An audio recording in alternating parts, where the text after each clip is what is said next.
Bonjour, je suis Olivier Clémence et tu écoutes Réussir mon e-commerce. Réussir mon e-commerce, c'est un podcast qui a pour mission d'aider les nouveaux e-commerçants et ceux qui sont déjà lancés à créer une entreprise rentable et bienveillante. Parce que je suis convaincu que ce sont les entreprises, quelle que soit leur taille, qui ont le pouvoir d'améliorer le monde dans lequel nous vivons. Dans ce podcast, je te partage des conseils, des astuces, des idées et des retours d'expérience pour t'aider à développer ton entreprise de manière respectueuse et élégante. Allez, c'est parti pour un nouvel épisode. Salut, j'espère que tu vas bien. Aujourd'hui, je voudrais te parler de conversion et en fait, je vais t'en parler pendant plusieurs jours parce que j'ai décidé de faire 4 ou 5 épisodes. Donc, on va partir sur une petite semaine d'épisodes parlant de conversion pour ton site e-commerce. Et en fait, j'aimerais commencer cette semaine en t'expliquant pourquoi c'est vraiment important que tu passes du temps à améliorer la conversion sur ton site. Évidemment, tu t'en doutes, la conversion, c'est ce qui va améliorer aussi les ventes de ton site. Tu as plein de choses qui peuvent améliorer les ventes de ton site, mais la conversion, c'est particulièrement important. Alors, juste un petit rappel pour ceux qui ne savent pas exactement de quoi je parle quand je parle de conversion, histoire de clarifier vraiment les choses. Bien, la conversion, c'est tout simplement, et on parle souvent de taux de conversion, c'est tout simplement, en fait, le nombre de commandes que tu as par rapport au nombre de visiteurs que tu as sur ton site. Si tu prends, pour calculer un taux de conversion, tu vas prendre tout simplement le nombre de commandes, tu vas le diviser par le nombre de visites. Donc si tu as 2 commandes toutes les 100 visites, tu as 2% de conversion, de taux de conversion. Donc maintenant qu'on a mis ça au clair, la conversion, pourquoi c'est vraiment ultra important que tu te focuses dessus et que tu passes régulièrement du temps à améliorer la conversion de ton site. La première raison, je t'en ai listé plusieurs, la première raison c'est que si tu as un site qui ne convertit pas bien, tu dilapides tes efforts. Pour discuter très, très souvent avec des e-commerçants et répondre aux mails et voir les mails qui passent et les personnes qui sont dans mes programmes, etc. de formation, je discute avec beaucoup d'e-commerçants et ils passent énormément de temps à attirer du monde sur leur site. Et c'est normal parce que, en effet, si tu n'as pas de trafic sur ton site, tu pourras pas avoir de business et ça va être compliqué. Mais pour autant, il faut un minimum de trafic, c'est sûr, mais tu dilapides tes efforts à partir du moment où tu as un site qui n'est pas amélioré suffisamment pour convertir correctement. Si tu as 0,5% des gens qui achètent sur ton site, ça veut dire que quand tu attires 200 personnes, tu fais l'effort d'attirer 200 personnes pour avoir une commande. Et c'est dur en fait d'attirer 200 personnes sur son site. C'est dur d'attirer 200 personnes, ça prend du temps, c'est du travail, ça coûte de l'argent la plupart du temps. Et en fait, tu pourrais complètement améliorer ce chiffre de 0,5%, tu pourrais complètement l'améliorer sans faire d'efforts supplémentaires. Parce que l'intérêt de la conversion, on va le revoir après, c'est que ça te demande beaucoup moins de travail. D'améliorer la conversion de ton site, ça te demande beaucoup moins de travail que d'attirer du monde sur ton site en fait. Donc vraiment la première chose, c'est que tu as tendance à... tu vas dilapider tes efforts, tu vas vraiment travailler pour pas grand-chose parce que tu as une mauvaise conversion sur ton site. Et c'est vraiment important de comprendre que dans un business, il y a des effets de levier en fait. Tu as différents leviers dans ton business. Tu as le levier, et si on simplifie le e-commerce, il y a 3 valeurs qui sont vraiment importantes dans ton e-commerce, c'est le trafic, la conversion, la fidélisation. Et en fait, selon le levier que tu vas actionner, tu vas avoir plus ou moins de résultats. Au départ, évidemment, le levier à actionner, c'est le trafic. Mais quand tu commences à avoir du trafic, et ça peut commencer à 20, 30, 40 personnes par jour, c'est pas du tout, il n'y a pas besoin d'un trafic gigantesque, rapidement, c'est le deuxième levier qu'il va falloir que tu actionnes. Parce que tu n'as pas encore assez travaillé ta conversion, et donc tu vas avoir plus de résultats en travaillant ta conversion qu'en continuant à travailler ton trafic. Et après, ainsi de suite, ça peut être la fidélisation, etc. Quand tu as déjà une bonne conversion, tu as un lot de clients qui est assez intéressant, tu dois travailler ta fidélisation. Par exemple, moi j'ai longtemps travaillé mon trafic, travaillé ma conversion, et là je suis en train de travailler ma fidélisation. Le truc c'est qu'au final je travaille tout en même temps, mais il y a des moments où je suis plus focus sur un élément.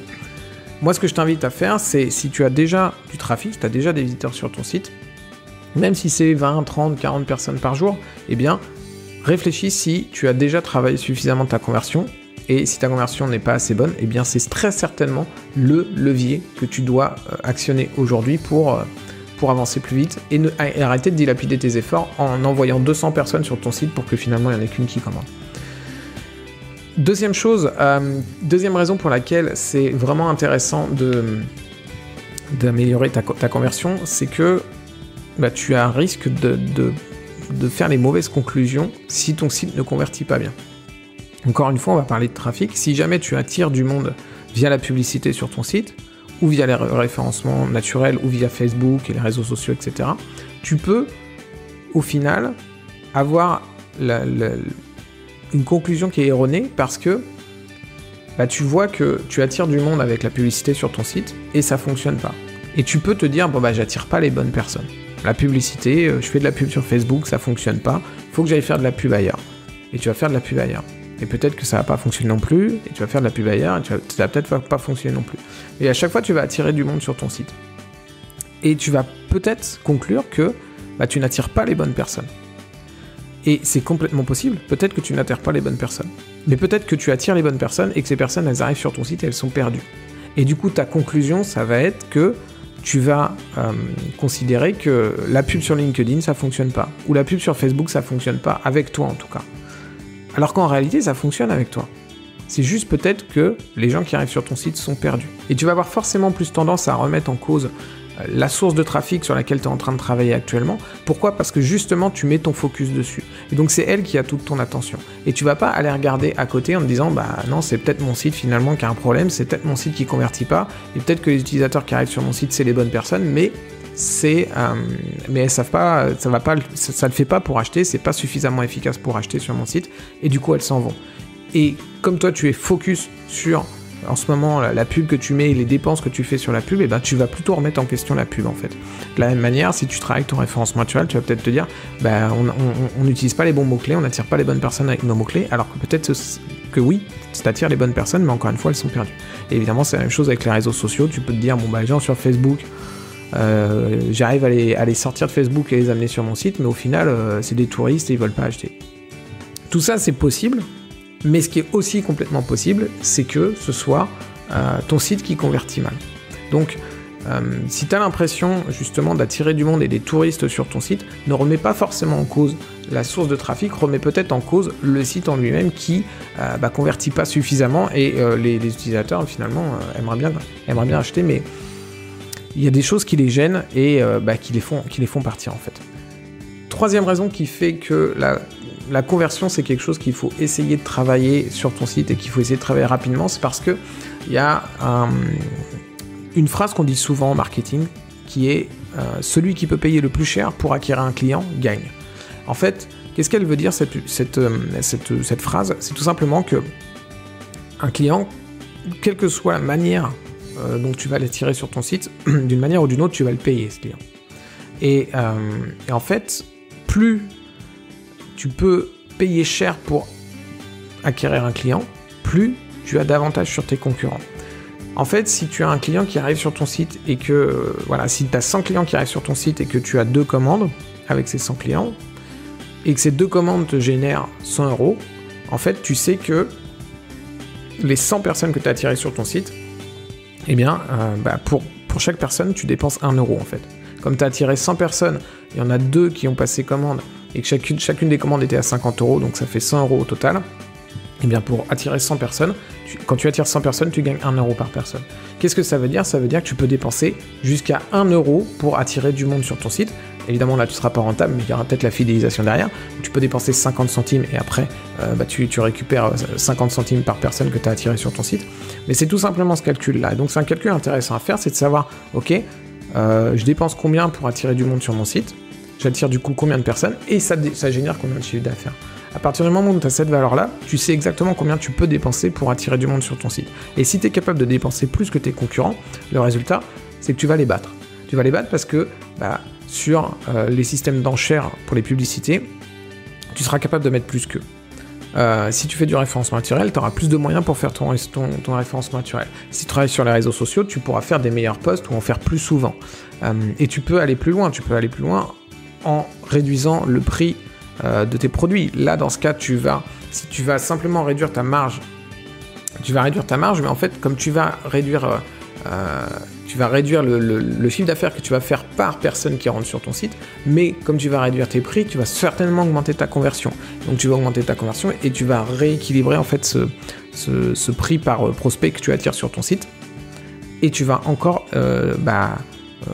écraser un peu plus ta concurrence parce que tu vas habituer les utilisateurs à payer moins cher chez toi que chez tes concurrents. Donc ils vont s'habituer, ils vont se fidéliser, etc. Tu peux aussi investir plus dans ton SAV pour avoir encore un avantage concurrentiel sur tes concurrents. Donc tu peux vraiment faire plein de choses à partir du moment où c'est toi qui es capable d'acheter le plus cher tes prospects, et ça passe forcément par la conversion. Plus tu es capable de convertir de personnes qui arrivent sur ton site, plus chaque personne qui arrive sur ton site, tu peux la payer cher en fait. Et ce sera véritablement un avantage ultra puissant sur tes concurrents. Quatrième chose pour laquelle je t'invite vraiment à te mettre à la conversion rapidement, à améliorer la conversion de ton site, c'est que c'est pas compliqué à faire. Il n'y a pas une courbe d'apprentissage ultra longue, en fait, il n'y a même pas d'apprentissage, c'est simple, c'est du sens commun en fait. Les choses que tu vas faire pour améliorer la conversion de ton site, c'est du sens commun, c'est des choses qui sont évidentes. Mais c'est pas parce qu'elles sont évidentes que tu vas forcément les voir. Comme tout le monde, dans ton entreprise, tu as forcément la tête dans le guidon. Je passe mon temps à coacher des gens et à voir des problèmes sur des sites, et quand je reviens sur mon site, je vois pas, alors j'ai les mêmes problèmes et je les vois pas forcément, tu vois, parce que j'ai la tête dans le guidon, parce que mon site je le connais par cœur, parce que je passe par des raccourcis mentaux lorsque je vais sur mon site, et parce que je vais plus voir certaines pages de mon site, etc. T'as besoin de quelqu'un pour t'aider à relever la tête et voir ces problèmes.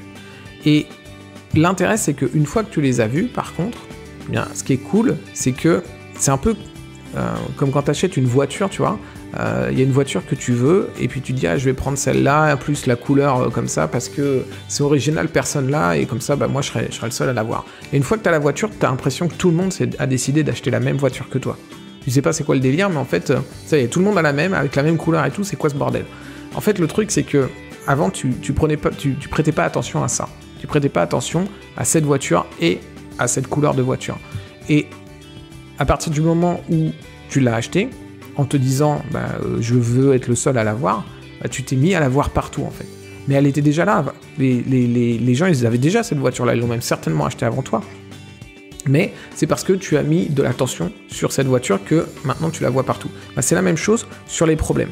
À partir du moment où tu te concentres sur, tu concentres sur la conversion, que tu apprends à détecter les problèmes, et c'est des problèmes qui sont simples à détecter, eh bien tu vas les voir. Tu vas les voir, et ce qu'il faut, c'est simplement prendre l'habitude de lever la tête du guidon et d'avoir cette liste de problèmes et de savoir, ok, qu'est-ce que je peux aller faire, comment je peux aller les corriger. Donc améliorer ta conversion, c'est vraiment pas compliqué, ça demande pas des heures et des heures d'apprentissage, c'est rapide et c'est plutôt simple à faire. Encore une raison pour laquelle tu dois améliorer ta conversion, c'est que on est dans un monde où les clients sont de plus en plus exigeants. Déjà, première chose, il y a de plus en plus de concurrence sur Internet, ça s'accélère toujours, et plus il y a de concurrence, plus tes clients ont de choix pour aller faire leurs achats, et ils savent très bien qu'il y a de la concurrence, ils savent très bien qu'ils peuvent aller très rapidement voir un concurrent. S'ils sont sur Google, ils ont vu 9 concurrents avant de cliquer sur ton site, ils ont vu qu'il y avait 9 autres résultats que le tien, donc si jamais t'es pas convaincant tout de suite sur ton site, si jamais il y a quelque chose qui les bloque, ils ont juste un clic à faire pour revenir sur les résultats de Google et aller voir un concurrent.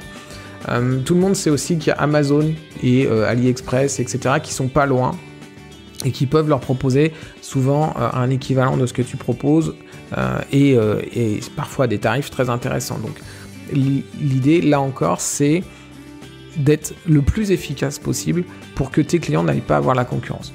Pourquoi les gens sont aussi extrêmement exigeants maintenant? Tout simplement parce qu'ils n'ont plus de la patience. Regarde toute cette génération de jeunes qui ont grandi avec des smartphones. Aujourd'hui, ce sont des personnes qui ont un pouvoir d'achat. Il y a les générations qui arrivent, ça va être même encore pire en termes de patience parce que ils ont vraiment tout fait avec leur téléphone. Et en fait, avec les téléphones, on est devenu de plus en plus impatient. Pourquoi? Parce que tout est instantané avec le téléphone. Tu discutes avec quelqu'un, tu te rappelles plus le nom d'une personne, hop, tu sors le téléphone, tu cherches le nom. Le nom d'un artiste ou le nom d'une date ou une date ou un truc comme ça. Regarde, tu veux un film, tu vas plus au vidéoclub, tu vas plus attendre le cinéma, t'as Netflix, t'as Prime Video, t'as plein de services à la demande où tu as des milliers de films et t'as même pas le temps de tout regarder en fait, c'est instantané. Les jeux vidéo c'est pareil maintenant sur la PlayStation ou sur la Xbox, t'as un service où tu peux avoir des jeux immédiatement quoi. Même, tu les télécharges même plus, ils sont en streaming, donc en fait tu lances le jeu et en 1 minute t'as le jeu. Donc t'as plus aucune attente, tout est immédiat et du coup on s'attend de plus en plus à avoir cette immédiateté. Et ça veut dire que sur ton site internet, eh bien, les choses doivent aller vite, les choses doivent être efficaces et je ne dois pas chercher indéfiniment les choses. Avant-dernière raison pour laquelle c'est important que tu fasses de la conversion, je te disais tout à l'heure, c'est facile. Il y a un autre avantage, c'est que c'est toi qui maîtrises tout. Contrairement à l'acquisition de trafic où tu vas être soit dépendant de Google, soit dépendant d'un système publicitaire comme Facebook ou même Google Ads, ou des réseaux sociaux où tu vas être dépendant, là encore, soit de Facebook, soit d'Instagram, soit de Pinterest, soit de Twitter ou de LinkedIn, peu importe ce que tu utilises, tu vas toujours être dépendant d'une plateforme externe à la tienne. Ça pose des problèmes parce qu'il faut apprendre à utiliser la plateforme, ça pose des problèmes parce que la plateforme peut changer des choses qui vont te gêner, voire te bloquer. Là, l'intérêt, c'est que c'est toi qui maîtrises tout. Améliorer la conversion, c'est travailler sur son site. Et sur ton site, tu fais ce que tu veux. Tu vas à la vitesse que tu veux, tu agis dans la mesure que tu veux. C'est toi qui décides et t'es pas bloqué par un intermédiaire. Donc c'est ultra agréable pour ça, c'est ultra confortable parce qu'on ne travaille que sur son site et tout ne dépend que de nous. Et donc on n'est pas dépendant de quelqu'un d'autre. Donc ça, c'est vraiment cool. Dernière chose, les garder pour la fin parce que c'est le plus cool, mais c'est aussi le plus évident. Améliorer ta conversion, c'est un effet multiplicateur qui va s'appliquer immédiatement. Ça, c'est vraiment excellent. C'est-à-dire que si tu fais une modification aujourd'hui, demain, tu as augmenté tes ventes de 10%, ou de 15%, ou de 5%, ça dépend évidemment de la modification que tu fais. Donc, en fait, quand tu corriges un problème, le résultat, il est immédiat. Donc, il y a vraiment des gros avantages à travailler ta conversion, c'est que c'est simple, c'est toi qui maîtrises tout, et tu as des résultats immédiats. Donc, je t'invite vraiment à travailler ta conversion. Si ça t'intéresse de travailler ta conversion, mais que tu ne sais pas trop par où commencer, moi j'ai créé et je viens de sortir une nouvelle formation qui s'appelle la méthode des 8 niveaux. Donc c'est une formation qui va vraiment te permettre d'améliorer ta conversion et tes ventes. Elle est focalisée là-dessus, c'est spécialement pour les e-commerçants. Et le but, c'est qu'en fait, tu te concentres sur les problèmes les plus importants, ceux qui ont véritablement un gros impact sur tes ventes. Cette formation, c'est le 20-80 de la conversion. On ne va pas s'attarder sur des détails qui sont pas utiles, qui sont pas super efficaces. On va pas s'attarder sur des choses où je vais pas t'apprendre des méthodes qui ne sont utiles que si tu as des milliers et des milliers de visiteurs tous les jours. Je vais pas m'attarder sur des techniques qui sont adaptées pour Amazon mais pas pour toi. Cette formation, c'est vraiment le 20-80. Ce que je veux, c'est que tu prennes la formation, tu regardes la formation et dans l'après-midi, tu sois capable de mettre en application, de corriger des problèmes et le lendemain, tu vois tes ventes qui augmentent parce que justement, on est sur un système qui est ultra applicable pour toi, vraiment adapté aux e-commerçants comme toi et avec une mise en application rapide et des résultats rapides. Je te mets le lien dans la description de l'épisode pour aller voir toutes les informations dont tu as besoin sur cette formation. Et évidemment, si tu as des questions, tu n'hésites pas à m'envoyer un mail. Je te dis à demain pour un prochain épisode sur la conversion à nouveau. Allez, ciao!